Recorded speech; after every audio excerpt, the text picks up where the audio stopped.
Hello my friends! I've been working on this video for days now, and this is another tough one for me. I've been trying to figure out, should I do it, should I not do it, should I say what I want to say? But I really believe that the questions I'm going to ask are valid, and it's I just don't want to ruffle any feathers because that's always a possibility, and that's not my intention with this video. I had a really interesting conversation with a woman who has Parkinson's disease, and she used the word terrified. She said, I am terrified about dyskinesia. And I'm not advocating dyskinesia. I'm not saying it's a wonderful thing, but she used the word like terror, terrified.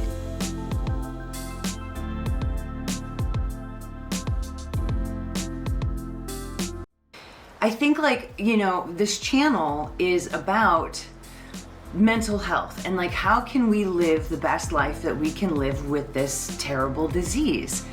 And so what's important to me, and I've done a video on this before, you can check it out. I'll put all my sources in the description down below, all the links that you might be interested in down below.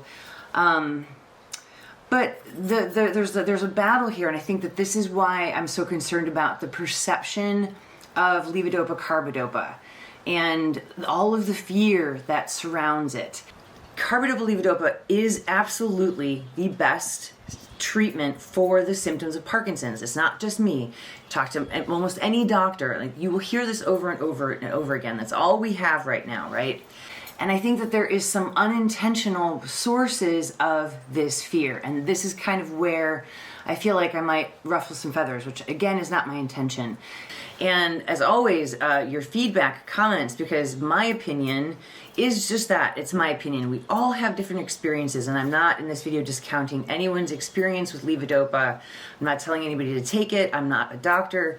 I'm somebody with Parkinson's. I've had it. I was diagnosed in 2013 when I was 38 years old, and in June of 2024 this year, it'll be 10 years since I started taking carbidopa levodopa. And so one of the concerns, I guess you could say I've had, or worries or concerns, because I genuinely care about people in this community. I think when you're newly diagnosed or when you're considering taking carbidopa levodopa at any of those points, and you go online and you go to our most trusted and treasured resources, right? So this is just one example. I guarantee you I could find others, but because I have history with this particular video, I felt like it was relevant. And it's with the Michael J. Fox Foundation. It's nothing against them. It's nothing against any of the doctors or anyone in the video, because they say there's some incredibly valuable information in there. There's people sharing their very real stories with Parkinson's. And it's not to discount or discredit any of that, but this was like a big epiphany. So I'll put that video down below, but it's a video about, and it's an article about dyskinesia. And this was a video that I saw when I was diagnosed. So I know that this video is it's about 10 years old. And this is what hit me when I was watching this video. So we have people who are newly diagnosed and people who are starting to think about taking carbidopa levodopa. And usually the two fears that come up the most, right, are dyskinesia and the medicine no longer working. When the video begins, it's got some sad kind of acoustic music, and people are sharing their real stories. And then at the end of the video, the music changes and the world kind of seems brighter and there's hope, right? What hit me, and I know that this did not occur to me when I encountered this video the first time when I was newly diagnosed. Not at all. The only thing in my mind at that time was oh my God, I've got Parkinson's, and then I need to take this medicine, which is going to potentially make me even worse than the disease itself. How could that possibly be? And those are the types of things that are swirling around in my mind. Not this. And here it is that what is the intention of that video? Yes, it is to educate, but more than anything else, in my opinion, I was not in the room when this decision was made to make this video, but the impression that I get, I've worked at a nonprofit before, and I support nonprofits, and I support the Michael J. Fox Foundation, But their number one priority is to fundraise. It's a fundraising video. Yes, education is part of it, right? But more than anything else, that video is to fundraise. And it's not that there's anything wrong with fundraising, but on our side, right? So when you're a patient and when you are a person using the internet to find information out, I think that this is a really great example of how we need to look a little bit deeper and just say like, okay, what is the intent? What is the purpose of this video? I mean, the Michael J. Fox Foundation does amazing things for the Parkinson's community. That's not what I'm debating. But the ominous kind of vibes, right? So like when you're new to this world and you come upon this, like this girl, one of the stories in the video is this woman who cannot go to her documentary movie premiere because of the medicine that she's taking for Parkinson's. And it just sounds awful. I mean, absolutely awful. Like, who would want to be in that position, right? And this isn't, again, not to invalidate her story, but like, when, like, I support, for example, KQED is my local public radio station for the Bay Area. I love KQED. But like when they're fundraising, they're not like, on the radio, like, yeah, everything's great, like we've got, piles of cash and we were just hoping today that, you might think about giving us a donation. No, that's not how it works.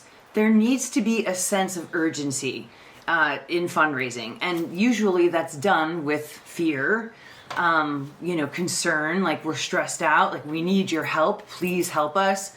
Those types of, that kind of approach. It's a common fundraising approach. And I think that I feel like what do you think as like as the community, right? Like, can it impact the way that we feel about this medicine, carbidopa levodopa? But what I'm curious about is, again, going to all of the fear around carbidopa levodopa when it is the best medicine. And this isn't coming from me. Like, these are doctors that say it. There are people with Parkinson's who will say it. And yes, it doesn't work for everybody. There are those people that are out there. But overall, it is the gold standard treatment for the symptoms, to manage the symptoms of Parkinson's. So in terms of like our quality of life and how we are able to live the best life that we can live with this disease, what does delaying that treatment mean for our quality of life? And then the influences, right, and the sources and the way that we come upon these fears is from what we hear from others. It's from what we see. And it's, again, it's not to like invalidate anyone's experiences or to say that, carbidopa levodopa is not, doesn't have any problems, because it absolutely does. And then this was another thing with this video. So at the end of it, when all of the hope and like the sunshine and the music changes and the whole vibe of the video changes, it says that, like, I think it was something like 10 years ago, there was nothing in the works, in the pipeline or whatever, for carbidopa levodopa induced dyskinesias. But now there's hope because there's 10 drugs that are like in trial phases or, something like that, because of the work that the Michael J. Fox Foundation does. And then I went to look for it, and not like I did like days and days of exhaustive research, but like I couldn't find anything. So yeah, what I'm curious about is how do, like, when you're out there looking for information, or when you found out you were diagnosed and then you heard about this medicine, but then this medicine does this to you, how does that impact you? Like, do you understand what I'm saying? Like, and then this is one other thing I just want to add to it. It's like,